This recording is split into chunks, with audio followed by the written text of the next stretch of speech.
बिस्मिल्लाहिर्रहमानिर्रहीम। Hello, welcome back to my channel chemistry zone. आज हम नया टॉपिक पढ़ रहे हैं जो कि है मैट्रिक्स एंड डिटर्मिनेंट। हम उसमें आगे उसकी प्रॉपर्टीज़ वगैरह पढ़ेंगे। पिछली वीडियो में हमने सिर्फ कोफैक्टर, माइनर, डिटर्मिनेंट कैसे निकलते हैं और उन्हें हमने किस चीज़ की बेस पे पढ़ा था, ऑर्डर की बेस पे, जिसमें सेकंड ऑर्डर, फर्स्ट ऑर्डर और थर्ड ऑर्डर था। चलिए जी, हमने ये चीज़ पढ़ी थी पीछे कि अगर थर्ड ऑर्डर आ जाता है तो सेकंड ऑर्डर में तो क्रॉस मल्टीप्लिकेशन हो रही थी, लेकिन अगर थर्ड ऑर्डर आ जाता है तो दो चीज़ें निकालेंगे, जिसमें एक था पहले माइनर निकालने का तरीका बताया था और फिर जो है कोफैक्टर में पहले माइनर फाइंड करेंगे। ठीक है जी। एक क्वेश्चन है, एग्जांपल है, जो मुझे लगता है रिवीजन के लिए काफ़ी है। अगर जो स्टूडेंट्स रिवाइज़ करना चाहते हैं वो इस एग्जांपल से रिवाइज़ कर सकते हैं। चलें जी, वीडियो को स्टार्ट करते हैं। वो कहते हैं हमारे पास कि if the determinant of A, हमारे पास ये है, find the cofactor of C23। Means के second row and third column को हमने क्या करना है कि इसका कोफैक्टर फाइंड करना है। ठीक है जी।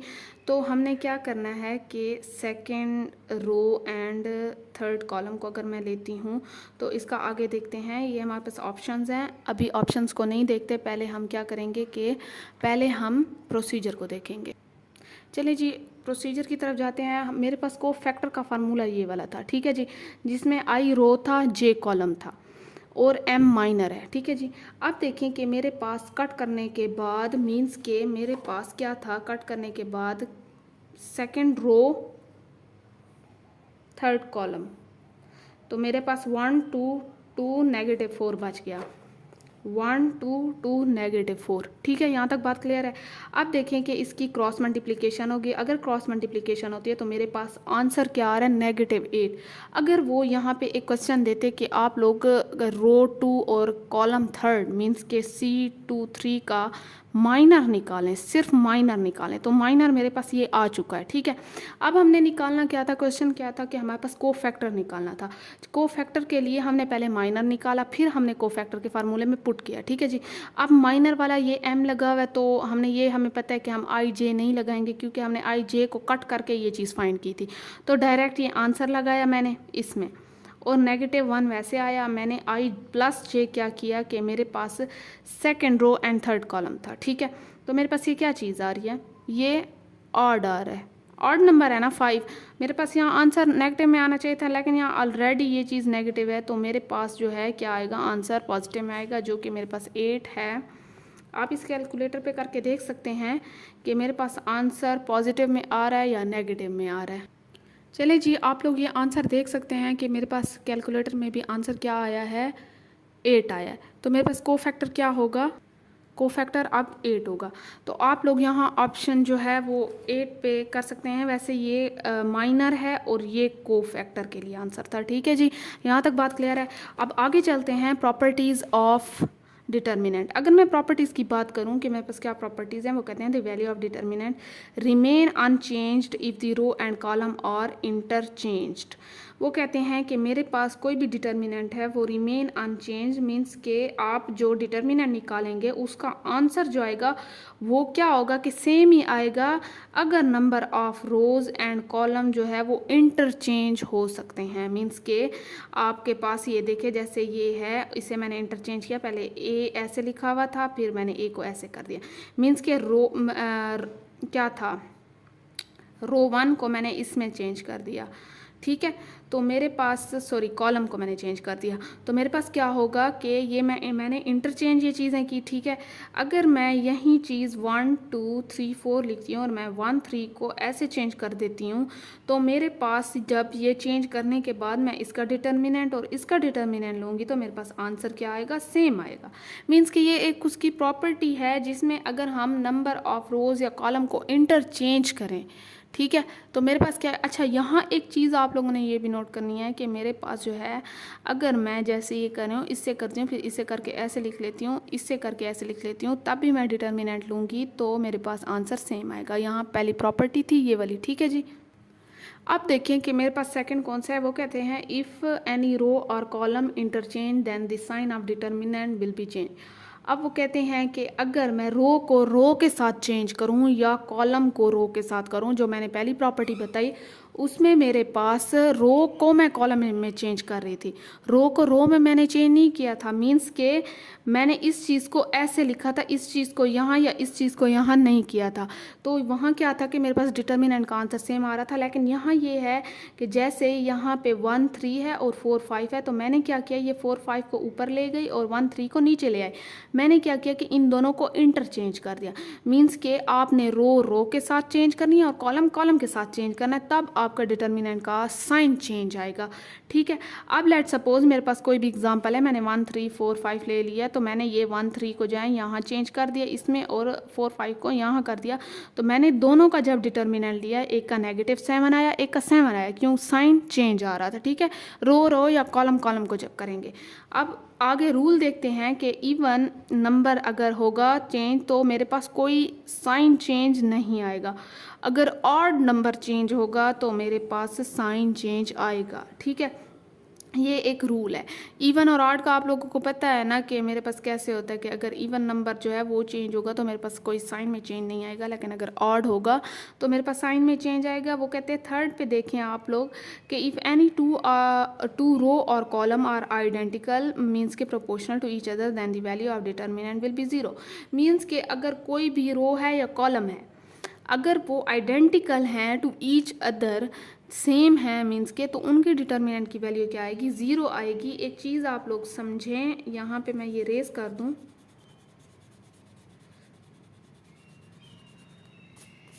अब ये देखें कि मेरे पास ये एग्जाम्पल है ABCDEF और फिर ये AB।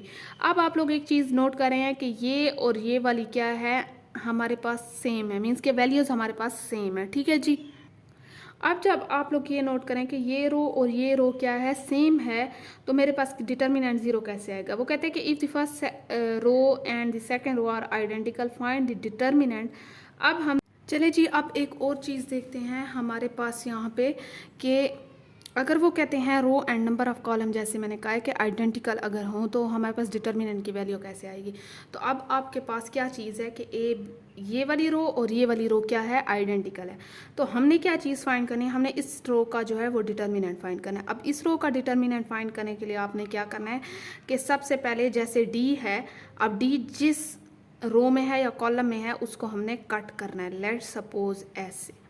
अब मेरे पास क्या बच गया, BC एंड BC, मीन्स के आप D लिखेंगे। अब B को इस C के साथ मल्टीप्लाई करें, मीन्स के BC बच गया और यहाँ पे B और ये C बच गया। मीन्स के अगर आप लोग ऐसे से मल्टीप्लाई करें तो मेरे पास क्या होगा, D ये BC नेगेटिव BC आ जाएगा। यहाँ तक बात क्लियर है। अब मेरे पास क्या है कि E को मैंने क्या करना है, E का डिटर्मिनेंट फाइंड करना है, क्योंकि हम इस रो का डिटर्मिनेंट फाइंड करें। तो मेरे पास E इस उसमें है और इस कॉलम में है। ठीक है, रो में है और इस कॉलम में है। तो मेरे पास क्या बच गया, अब E कौन सी रो में है, इस रो में है और इस कॉलम में है, तो मेरे पास AC और AC बच गया। मीन्स के मैं E का निकाल रही हूँ तो मेरे पास AC बच गया। अब इनको क्रॉस मल्टीप्लिकेशन करूँगी तो मेरे पास EAC नेगेटिव AC आएगा। यहाँ तक बात क्लियर है। अब मैं F का जब निकाल रही हूँ तो F मेरे पास उसी रो में है और कॉलम C वाला, ये वाला कॉलम इसमें है, तो ये कट हो गया। अब मैं क्या करूँगी कि F कौन सी उसमें है, क्या बच गया, F इसका और इसका AB एंड AB। अब इसकी क्रॉस मल्टीप्लिकेशन करें डिटर्मिनेंट फाइंड करने के लिए, मेरे पास क्या आएगा, FAB नेगेटिव AB। जैसे यहाँ पे लिखा हुआ है D का क्या था कि BC नेगेटिव BC, फिर मैंने क्या लगाया, डॉट लगाया, फिर E का निकाला AC नेगेटिव AC, फिर F का निकाला AB नेगेटिव AB। अब आप लोग को पता है कि प्लस यहाँ ऑटोमेटिकली आएगा, जब कुछ नहीं है प्लस है तो प्लस और माइनस कैंसिल होते हैं, ये प्लस माइनस कैंसिल होते जाएंगे, मेरे पास आंसर 0 आएगा। बात क्लियर है यहाँ तक। तो मैंने कहा था कि अगर आइडेंटिकल रो या कॉलम हो तो मेरे पास डिटर्मिनेंट 0 आएगा। अब सेम इसी की तरह हमने ये एग्जाम्पल लेनी है। आपने एक चीज़ नोट करनी है कि हमारे पास यहाँ पे ये कॉलम दिया हुआ है, तो हमें नहीं पता कि यहाँ पे कौन सी रो आइडेंटिकल है या कौन सी रो हमारे पास नहीं है। एक चीज़ आप लोगों ने, मीन्स कि हमारे पास यहाँ हमें समझ नहीं आ रही कि आइडेंटिकल कौन सी रो है। आप लोगों ने क्या करना है कि आप लोगों ने यहाँ एक चीज़ देखनी है कि इस रो को छोड़ दें, मीन्स के सॉरी इस कॉलम को छोड़ दें। हम क्या करेंगे, एक्सपेंड अबाउट थर्ड कॉलम। हमने क्या करना है कि इसको फाइंड करना है, ठीक है, जैसे हमने इसको फाइंड किया था। अब इसका हमने प्रोपोर्शन लेना है कि इसके प्रोपोर्शन क्या आइडेंटिकल टू ईच अदर हैं या नहीं है। मीन्स कि अगर ये सेम प्रोपोर्शन में आ रहा है तो हम कहेंगे ये दोनों आइडेंटिकल है, और जो बच जाएगा हम उसका क्या लेंगे, डिटर्मिनेंट लेंगे। अब ये हमारे पास ऐसे कॉलम दिया हुआ है, सॉरी मैट्रिक्स दिया हुआ है कि हमें समझ नहीं आ रही कि इसमें कौन से आइडेंटिकल है। हमने क्या किया, 2 3, ये जो पहले कॉलम से हमने इनको यहाँ पे लिख लिया। हमने कहा कि इसे हमने 2 3 के प्रोपोर्शन में लिख दिया। अब आप लोग ये देखें कि ये तो चले 2 3 आ गया। अब इसे भी तो ऐसे कर सकते हैं ना, ये भी तो अब 2 और 2 4 होता है, 3 और 3 6 होता है।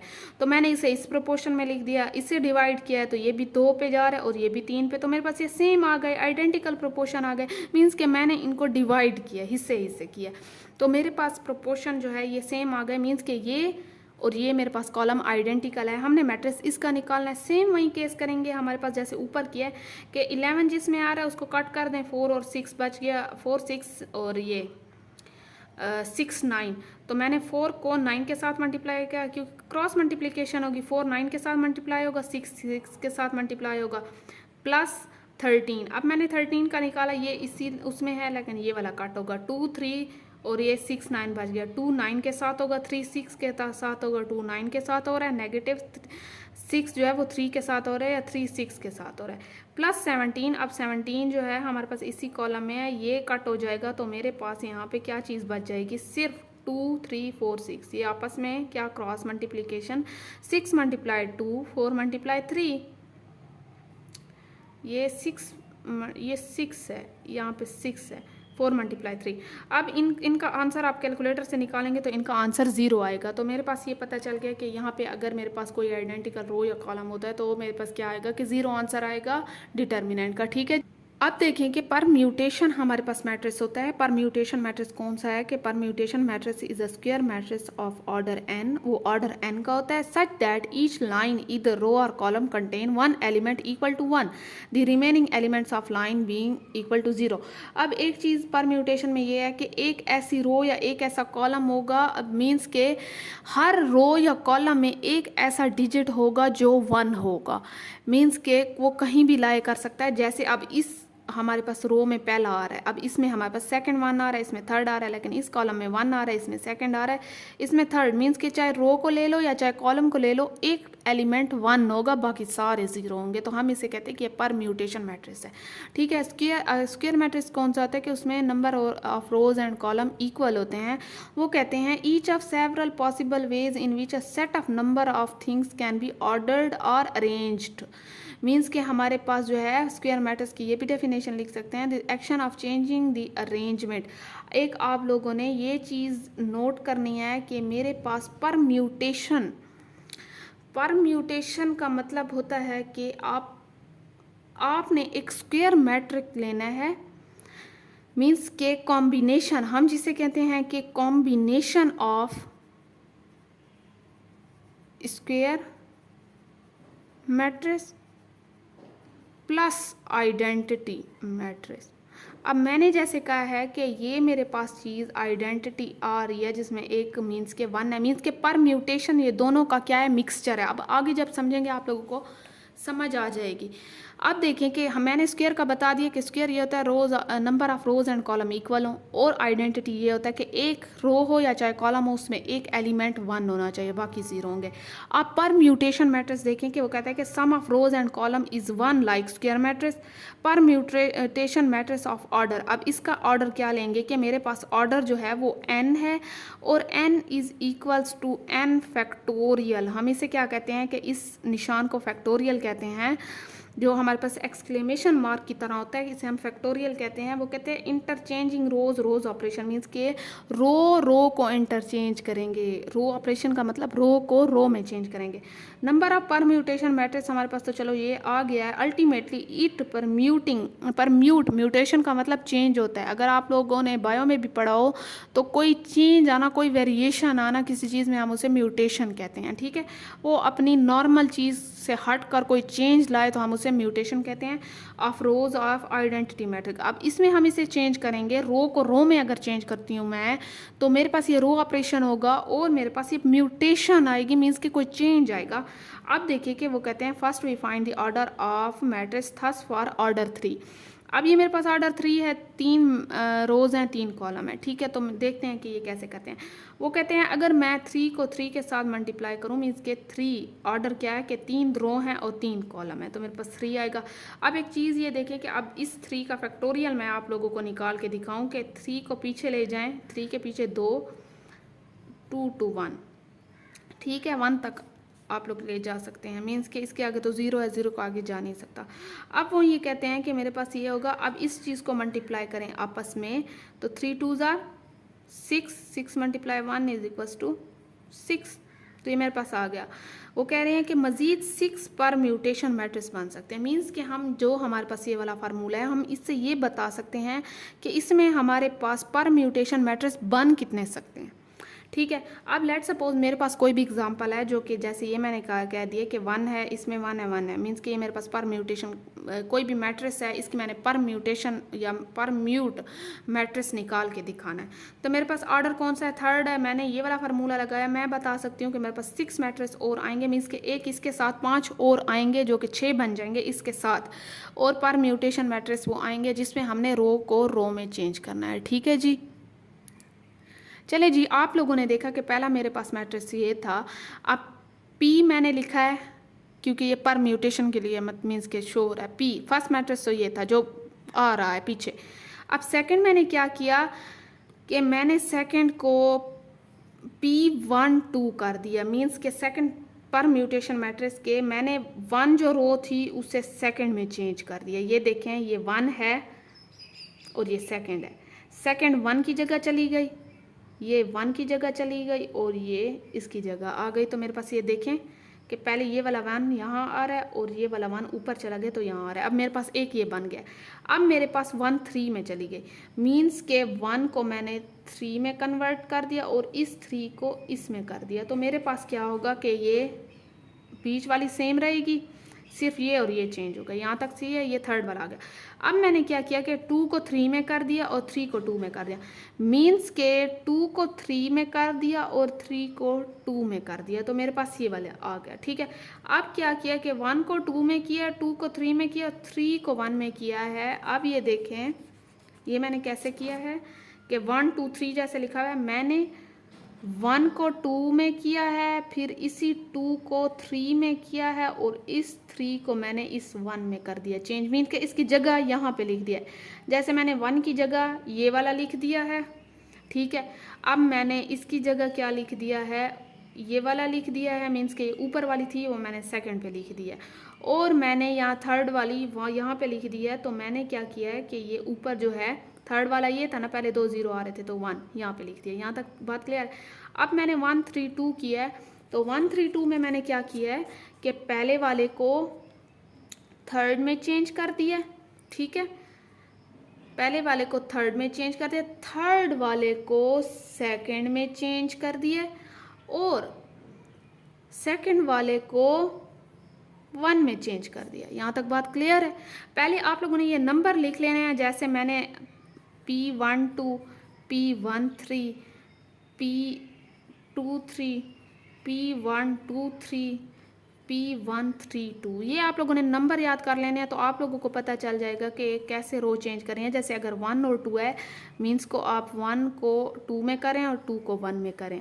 जब 1 3 होगा तो 1 को 3 में करें, 3 को 1 में करें, 2 3 होगा तो इसको इसमें करें, इसको इसमें करें।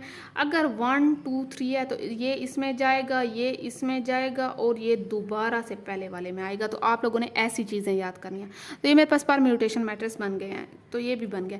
अब यहाँ तक मेरी वीडियो कंप्लीट होती है। चलें जी, अगली वीडियो में मिलते हैं। अगली वीडियो में हम मज़ीद चीज़ें सीखेंगे। अब तक आप इन लोगों की इस चीज़ की या इन एग्जाम्पल्स की प्रैक्टिस करें। चलें जी, हैव अ नाइस डे, अल्लाह हाफिज़।